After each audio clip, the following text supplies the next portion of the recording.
అందరికీ praise the lord. ప్రభువునందు ప్రియమైన దేవుని బిడ్డలారా, తిరిగి మీకు ఆత్మీయ ఆహారాన్ని అందించడానికి దేవుడు ఈ అవకాశాన్ని నాకు అనుగ్రహించాడు. కాబట్టి కొన్ని నిమిషాలు మీరు జాగ్రత్తగా వినాలని ప్రభు పేరట మనవి చేయుచున్నాను. మీకా గ్రంథంలో నుండి 5వ భాగముగా మానవుడు చేయవలసిన పనిని సూచిస్తూ ఉన్నాడు. మానవుడు ఏం పని చేయాలి ప్రభు నమ్మిన తర్వాత దాని విషయమై మీకా మాట్లాడుతూ తెలియజేస్తున్నాడు.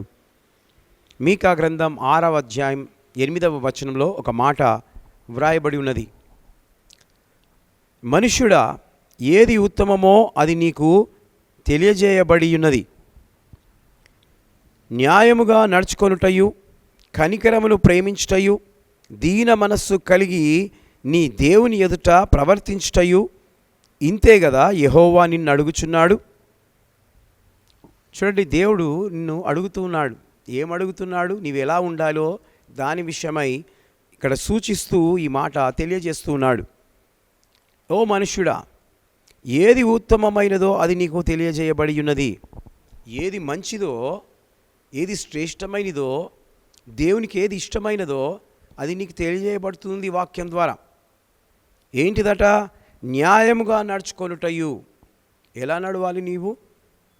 చాలామంది ఈ లోకంలో అన్యాయంగా నడుస్తూ ఉన్నారు, అన్యాయపు పనులు చేస్తున్నారు, అక్రమాలు చేస్తున్నారు, ఒకరి సొత్తును ఒకరి ఆస్తిని ఆశిస్తూ ఉన్నారు, అన్యాయంగా కష్టపడింది కావాలి అని కోరుతూ ఉన్నారు.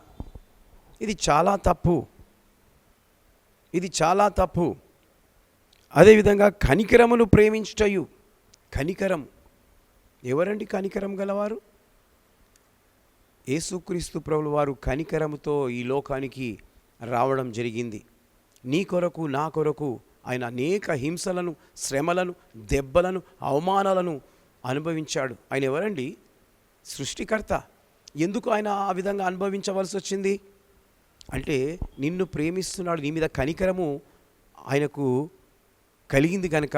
ఎందుకు? నీవు నరకానికి పోకుండా పరలోక రాజ్యానికి రావాలని కోరి నీ మీద కనికర పడుతూ ఉన్నాడు. అది ఆలోచిస్తున్నావా? ఈ రోజున దేవుడు ఈ మాటల ద్వారా నీతో మాట్లాడుతున్నాడు.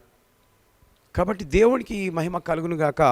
మొదటిదేమో న్యాయంగా నడుచుకోవాలని అంటున్నాడు, రెండవదేమో కనికరమును ప్రేమించాలి అని అంటున్నాడు, మూడవది దీన మనస్సు కలిగి నీ దేవుని ఎదుట ప్రవర్తించుటయు.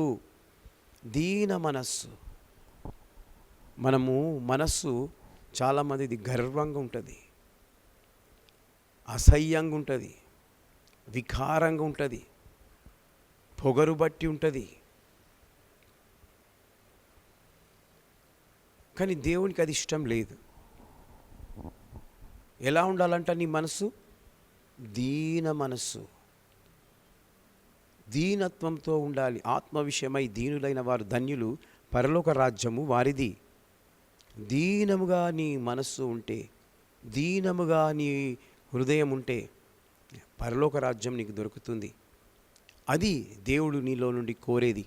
కనుక ఇంతే కదా యెహోవా నిన్ను అడుగుచున్నాడు. దేవుడు ఇదే అడుగుతున్నాడు, ఇలా ఉండాలని. ఎలా ఉండాలంటున్నాడు? న్యాయంగా ఉండాలి, కనికరమును ప్రేమించాలి, దీన మనస్సు కలిగి ఉండాలి. నిజమే, దేవునికి మహిమ కలుగును గాక. దేవుడు బిడ్డలారా, దేవుడు నిన్ను నన్ను అడుగుచున్న, మనలో కోరుకుంటున్న విషయాలను గ్రహించావా? ఈరోజు గ్రహిస్తున్నావా? నేను చెప్పే మాటలను న్యాయంగా నడుచుకోవాలి, కనికరమును ప్రేమించాలి, దీన మనస్సు కలిగి జీవించాలి. దేవుని ఎదుట మనము దీన మనస్సు కలిగి జీవించాలి, ప్రవర్తించాలి. దేవుడు మనల్ని కోరుకున్న రీతిని ఆలోచించాలి. న్యాయము కలిగి నీవు జీవిస్తున్నావా? దీన మనస్సు కలిగి జీవిస్తున్నావా? దేవుని ఎదుట నీ ప్రవర్తన ఏ విధంగా ఉంది? ఒకసారి నిన్ను నీవు తెలుసుకోవాలని ఈ మాటలు చెప్తూ ముగిస్తున్నాను. దేవుడి మాటలు దీవించి ఆశీర్వదించునుగాక. May God bless you.